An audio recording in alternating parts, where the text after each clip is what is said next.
Hello दोस्तों, आज एक नया क्वेश्चन देखेंगे और आज का क्वेश्चन है लीड कोड का 1582। और ये क्वेश्चन है special positions in a binary matrix, कि हमको एक बाइनरी मैट्रिक्स दी हुई है, इसमें स्पेशल पोजीशंस कितनी है वो हमको पता करना है। ठीक है, एक बार क्वेश्चन देख लेते हैं। क्वेश्चन में क्या है, given n m cross n binary matrix है जिसकी रोज एम है, एन कॉलम्स हैं। Return the number of special positions in a matrix. ठीक है, कि उस मैट्रिक्स के अंदर कितनी स्पेशल पोजीशंस है वो हमको रिटर्न करना है, नंबर ऑफ स्पेशल पोजीशंस। ठीक है, क्वेश्चन आपने पढ़ लिया। अब आते हैं कि स्पेशल पोजीशन क्या है, इस क्वेश्चन के अंदर क्या डिफाइन करा गया है। ठीक है, इसमें बोला गया है a position i comma j is called special if matrix i j equal to 1 and all other elements in row i and column j are 0।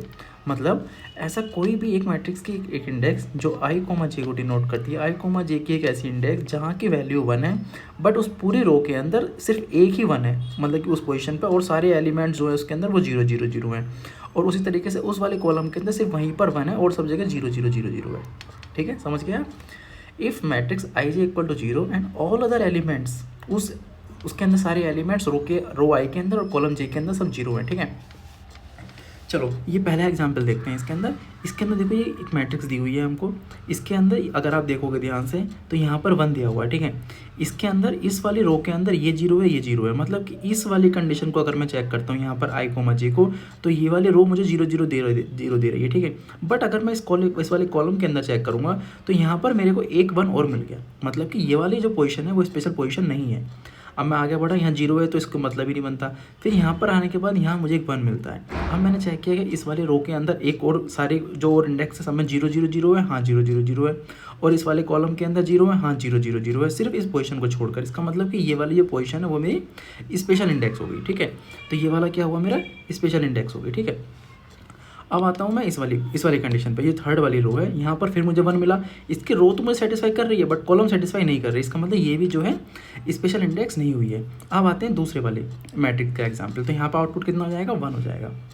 दूसरी इंडेक्स में आओ, यहाँ पे मैंने चेक करा कि यार ये वाला 1 है, इसकी रो में सेटिस्फाई कंडीशन कि कोई 1 नहीं है, कॉलम के अंदर कोई 1 नहीं है। इसका मतलब सिर्फ यही एक 1 है बस।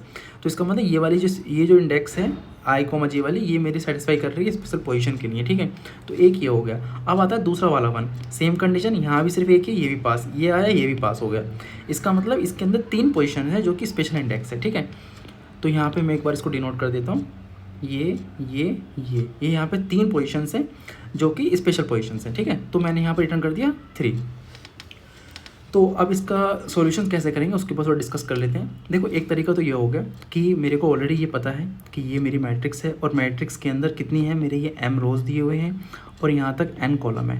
ठीक है, तो एक तरीका तो ये हो गया कि n स्क्वायर के अंदर कि मैं हर पूरे मतलब कि एक लूप को इटरेट करना स्टार्ट करूँ, कि मतलब इस पर्टिकुलर रो के लिए, और यहाँ से 0 से लेकर के n तक मैं कॉलम पे जाऊँगा। और जहाँ भी देखूँगा कि यहाँ पर अगर 1 आ गया तो फिर से मैं ये चेक करूँगा कि इस वाले रो के अंदर और इस वाले कॉलम के अंदर 0 नहीं होना चाहिए, मतलब सारे 0 0 0 होने चाहिए सिर्फ इस इंडेक्स को छोड़कर।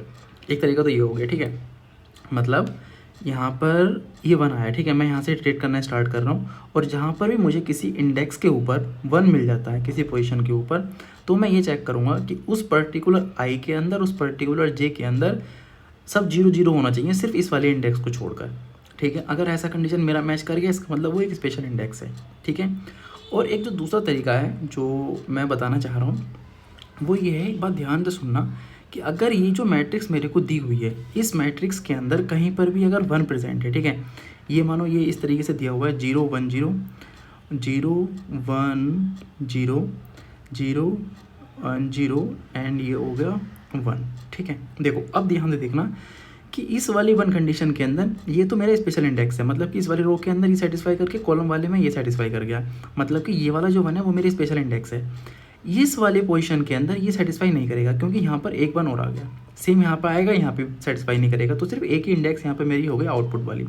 अब एक बात देखो यार, इसमें ये बोला गया है कि अगर उस पर्टिकुलर आई और जे में अगर इक्वल टू 1 है और उस पूरी रो के अंदर सिर्फ एक ही है और कॉलम के अंदर भी एक ही है, तो अगर हम इस पूरे कॉलम का सम निकालेंगे यहाँ पर तो मुझे क्या मिलेगा, आप समझ रहे हो। अगर इस पूरे कॉलम के अंदर सिर्फ एक ही बार 1 प्रेजेंट है तो इसका मुझे सम कितना मिलेगा, 1 मिलेगा। ठीक है, और जो ये वाली रो थी, ये यार ये बहुत ज़्यादा मिक्स हो गया, मैं इसको एक नया मैट्रिक्स बनाता हूँ, यहाँ पर अच्छे से समझ में आएगा। क्या हो गया, ड्राइंग बहुत अच्छी है मेरी एक्चुअली में। 0 0 0 1 1 0 0 0 1। तो हम लोग कहाँ डिसाइड कर रहे थे, देखो तो ये हो गया मेरा रोज़, ये हो गए मेरे कॉलम, ठीक है। अब मैं ये बोल रहा था कि अगर मैं इस पूरे वाले कॉलम का सम निकालना स्टार्ट करूँ और मुझे ये पता है कि इसके अंदर सिर्फ एक ही 1 है, तो मेरा इसका जो पूरे का सम देगा वो मुझे 1 देगा, ठीक है। सेम इस तरीके से अगर यहाँ पर एक ही नंबर प्रेजेंट है तो इसका भी सम मेरे को 1 मिलेगा, ठीक है। सेम यहाँ मुझे मिलेगा 1। तो अगर मैं हर रो का सम निकालना स्टार्ट करूँ तो मुझे, अगर ये वाला जो रो है ये रिप्रेजेंट कर रहा है रो का सम, ठीक है, रो सम, और ये रिप्रेजेंट कर रहा है मेरा कॉलम का सम, ठीक है। ये 2 एरे मैंने बना लिए, ठीक है। अब देखो जो रो का सम आएगा मेरा वो कितना आएगा, यहाँ 1 आएगा, यहाँ 1 आएगा, यहाँ 1 आएगा। इसी तरीके से ये जो कॉलम्स हैं इनका भी सम निकालूंगा मैं, तो मुझे पता चल जाएगा कि इसके अंदर 1 से ज़्यादा है। अगर उसका सम 1 से बड़ा है इसका मतलब वहाँ पे पक्का 1 से ज़्यादा एलिमेंट प्रेजेंट है, ठीक है। तो अगर अब यहाँ 0 आया, यहाँ पर 2 आया, यहाँ पर 1 आया, ठीक है। अब मेरे पास एक इटरेशन के अंदर मैंने ये पता कर लिया कि एक इटरेशन पूरा करने के बाद n² मैंने इसको चलाया, और n² चलाने के बाद में मुझको ये मिल गया कि यहाँ से एक ये वाला रो वाला सम का मिल गया, एक मुझे कॉलम का सम मिल गया। अब मैं क्या काम कर रहा हूँ, दोबारा से इसके ऊपर इटरेट करना स्टार्ट कर रहा हूँ। अब मैं इटरेशन करने के बाद में स्पेशल इंडेक्स निकालूंगा। वो कैसे होगा, देखो यहाँ पर मैं i की वैल्यू 0 पे गया, यहाँ से मैं यहाँ पर इटरेट करना स्टार्ट करा, यहाँ पर मुझे इस पर्टिकुलर इंडेक्स के ऊपर i, j पर मुझको मिला 1, ठीक है। यहाँ क्या है 0,1 है, ये वाली जो इंडेक्स है वो क्या है 0,1 है। अब मैं ये चेक करूँगा क्या 0 वाले रो का, 0 वाला जो रो है रो का सम है, क्या उसकी वैल्यू 1 है, हाँ भाई 1 है। क्या इसकी जो कॉलम का सम था, जो फर्स्ट वाला जो कॉलम है, क्या इसकी वैल्यू 1 है, कॉलम के सम की वैल्यू नहीं, इसकी वैल्यू 2 है। बहुत ध्यान से समझना, बहुत ज़रूरी बात बता रहा हूँ। देखो i, j था 0,1, 0,1 की पोजीशन पर मुझको पता चला कि यहाँ पर इसके एक प्रेजेंट है। तो अब मुझे ये चेक करना है क्या पूरी वाली 0th रो का सम 1 है और फर्स्ट कॉलम का सम 1 है। अगर ये दोनों कंडीशन मेरी मैच कर गई इसका मतलब ये वाली जो इंडेक्स है वो स्पेशल इंडेक्स है, ठीक है। तो एक कंडीशन तो सेटिस्फाई कर गई कि यहाँ पर 1 प्रेजेंट है। अब मैंने चेक किया कि रो वाले सम के अंदर कि क्या 0th इंडेक्स का रो का जो सम है वो 1 है, हाँ 1 है, ये सेटिस्फाई हो गई। अब मैंने चेक किया कि फर्स्ट वाले कॉलम का सम क्या 1 है, वो नहीं, वो क्योंकि वो यहाँ 2 आ रहा है, क्योंकि यहाँ 2 प्रेजेंट है, इसका मतलब ये वाली इंडेक्स जो है वो स्पेशल इंडेक्स नहीं है, ठीक है। अब मैंने क्या काम किया, इसके आगे 0 गया, मुझे कुछ नहीं चेक करना, फिर मैं फर्स्ट रो पर आया, 0 पर नहीं चेक करना, 1 आया, 1 पर चेक किया। अब इसकी इंडेक्स क्या होगी, इसकी इंडेक्स हो जाएगी 1,1, ठीक है। अब दोबारा देखते हैं, देखो अब यहाँ देखो, यहाँ आया 1,1 मतलब कि फर्स्ट रो है और ये मेरा फर्स्ट कॉलम है। तो मुझे ये चेक करना, पहली कंडीशन क्या चेक करनी थी कि क्या मैट्रिक्स की 1,1 पर 1 है, हाँ भाई 1 है, मेरी पहली कंडीशन सेटिस्फाइड हो गई। दूसरी कंडीशन मुझे ये चेक करनी थी क्या फर्स्ट वाली रो का सम जो 1 आ रहा है, फर्स्ट वाले रो का सम 1 आ रहा है, हाँ 1 आ रहा है, दूसरी कंडीशन सेटिस्फाइड। अब मुझे चेक करना है फर्स्ट वाले कॉलम का जो सम था क्या वो 1 आ रहा है, भाई मैंने यहाँ CS वाले में चेक किया तो 2 आ रहा है, इसका मतलब कि ये वाली कंडीशन सेटिस्फाइड नहीं करी, इसका मतलब ये वाला भी स्पेशल इंडेक्स में नहीं है। समझ गया आप मेरी बात। अब आओ दूसरी कंडीशन में, अब यहाँ चला ये नहीं काम करेगा, नहीं करेगा, ये क्या आया। अब इसकी कंडीशन क्या है 2,2, ठीक है। अब मेरा क्या पहली कंडीशन क्या थी, मुझे ये चेक करना था कि मैट्रिक्स की i, j पर इक्वल टू 1 है, हाँ 1 है, इसका मतलब यहाँ पर 1 था, ये कंडीशन सेटिस्फाइड कर गई। अब मुझे चेक करना है रो ऑफ S के अंदर ये जो ith वाली थी क्या इसकी वैल्यू 1 है, रो ऑफ S का क्या है, इसका मतलब 2, 0 1 2 आएगा यहाँ पर, क्या इसकी वैल्यू 1 है, हाँ 1 है, इसका मतलब ये भी सेटिस्फाइड कर गई। अब मुझे चेक करना है कॉलम सम के अंदर jth इंडेक्स पर, jth इंडेक्स की वैल्यू 1 है, हाँ भाई यहाँ भी 1 है, इसका मतलब ये वाली कंडीशन भी सेटिस्फाइड कर गई। अगर ये तीनों कंडीशन मेरी सेटिस्फाइड कर चुकी हैं इसका मतलब ये जो i, j की वैल्यू थी ये मेरी स्पेशल पोजीशन है, समझ गए। तो जैसे ही मुझे स्पेशल पोजीशन मिलेगी मैं वहाँ पर अपना काउंट को बढ़ाता रहूँगा, ठीक है। तो इस तरीके से मुझे यहाँ 1 मिला, ठीक है। अब चलो ये वाला क्वेश्चन जो है इसका आउटपुट 3 वाले का एनालाइज करते हैं, बहुत अच्छे से समझ में आ जाएगा। कोड का टेंशन मत लीजिएगा, वो कमेंट बॉक्स में मिल जाएगा और आप खुद भी ट्राई करोगे लिख लोगे, ठीक है। चलो अब ये वाला ट्राई करते हैं। तो इस वाले में क्या था, 1 मिनट यार बस थोड़ा सा टाइम दे दो। चलो इसको थोड़ा सा मैं क्लीन कर लेता हूँ, ठीक है। चलो आओ स्टार्ट करते हैं, ठीक है। तो ये हो गया मेरा 0 1 2 0 1 2। एक मैंने इसके अंदर क्या बनाया था, रो वाले का सम का एक एरे बनाया था। इसका साइज़ कितना होगा, जितनी की इसकी रो होंगी, ठीक है, 0 1 2। और एक मैंने यहाँ बनाया था CS, जो कि क्या था, कॉलम का सम था, और ये था मेरा RS, ठीक है। अब यहाँ कॉलम का सम दिखा रहा है, यहाँ पे मेरा RS का सम दिखा रहा है, ठीक है। तो मैंने पहले वाले n स्क्वायर के अंदर इसका पूरे का सम निकाल के यहाँ स्टोर कर लिया। तो यहाँ कितना आया, यहाँ आया मेरा 1। दूसरी वाली रो का कितना सम आएगा, 1 आएगा। तीसरी वाली का 1 आएगा। सेम इस तरीके से फर्स्ट कॉलम का 1, दूसरे का 1, तीसरे का 1, ठीक है। ये मेरे पास बनकर रेडी हो गया। अब मैंने इसके ऊपर इटरेट करना स्टार्ट करा दूसरे वाले लूप में। तो मैंने देखा कि जहाँ पर भी 1 आ रहा है, इसका मतलब इस वाली पहला मुझे 1 कब मिला, 0,0 पर।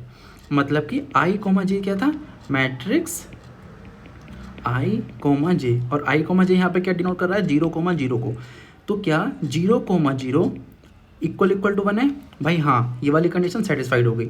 अब मुझे चेक करना है रो ऑफ S की I की वैल्यू क्या 1 है, हाँ भाई ये भी वैल्यू 1 है, सेटिस्फाइड।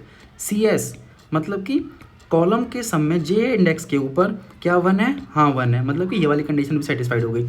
इसका मतलब 0,0 जो है वो मेरी स्पेशल इंडेक्स है, स्पेशल पोजीशन है, ठीक है। तो मेरा काउंट हो गया यहाँ पर 1। इनिशियल में इसको अब 0 से इनिशियलाइज कर लेना, ठीक है। अब आया इस पर इटरेट करना स्टार्ट करा, यहाँ से यहाँ तक कुछ नहीं मिला, यहाँ नहीं मिला, यहाँ पर आकर फिर से मुझे एक 1 मिला। इस वाले 1 की इंडेक्स क्या हो गई मुझे बताओ, 1,1। तो 1,1 मिला, मतलब कि I, J 1 मिला। मैट्रिक्स, अब मैंने यहाँ पे चेक किया, matrix I, J equal to 1, हाँ सेटिस्फाइड। RSI मतलब कि RS1 कितना दे रहा है मुझे, 1 दे रहा है, सेटिस्फाइड। CS1 क्या दे रहा है, 1 दे रहा है, सेटिस्फाइड। तीनों कंडीशन सेटिस्फाइड हो गई, मतलब कि 1,1 भी मेरी स्पेशल इंडेक्स है। अब मेरा काउंट यहाँ से बढ़ने के बाद काउंट मेरा बढ़कर कितना हो गया, 2 हो गया, ठीक है। अब मैंने क्या काम किया, फिर से इस पर इटरेशन करना स्टार्ट करा। यहाँ 0 काम करनी है, यहाँ पर फिर से काम आया। यहाँ क्या है 2,2, ये आया 2,2। पहली condition matrix I, J equal to 1, हाँ भाई इक्वल टू 1, सेटिस्फाइड। RSI क्या है 2, RSI में गया 2 में 1 देखा, सेटिस्फाइड। CSJ 1 satisfied. इसका मतलब तीनों कंडीशन सेटिस्फाइड हो गई। तो 2,2 भी मेरा जो है वो स्पेशल पोजीशन हो गई, ठीक है। अब यहाँ से काउंट बढ़कर मेरा कितना हो गया, 3। अब यहाँ पर खत्म हो गया। इसका मतलब इस पूरी मैट्रिक्स के अंदर 3 ऐसी पोजीशंस हैं जो स्पेशल पोजीशंस हैं। समझ गए आप मेरी बात। तो ये वाला जो तरीका है ना, ये सब निकालने वाला तरीका, ये आपको काफ़ी क्वेश्चंस के अंदर हेल्प कर सकता है कि इस वाली अप्रोच से काफ़ी क्वेश्चन सॉल्व होते हैं, ठीक है। और एक जो ये पहली वाली अप्रोच थी, ये तो मतलब सिंपल थी कि पहली वाली अप्रोच में क्या बताना चाह रहा था मैं, देखो ध्यान से देखो कि अगर मुझे यहाँ 1 मिला, ठीक है, मैं पहला वाला इटरेशन लगा रहा हूँ। पहले वाला इटरेशन मेरा चलेगा n² टाइम पर, मतलब कि I से लेकर के m तक, और J चलेगा 0 से लेकर के n तक, ठीक है। I चलेगा 0 से m तक, J चलेगा 0 से लेकर n तक। अब मैं चेक करूँगा क्या अगर मेरा matrix I, J equal to 1 आ गया, कहीं पर 1 मिल गया, तो मुझे ये पता है कि I और J इंडेक्स, ठीक है, मतलब कि मुझे J कॉलम चेक करना है और I को चेक करना है, और M और N मेरे को ऑलरेडी पता है, मैट्रिक्स मुझे पता है। तो एक दोबारा से फिर फोर लूप लगाना स्टार्ट कर दो और यहाँ पर I और J में चेक करना स्टार्ट कर दो। समझ गया आप मेरी बात। तो यहाँ से भी मुझको वाला आंसर मिल जाएगा।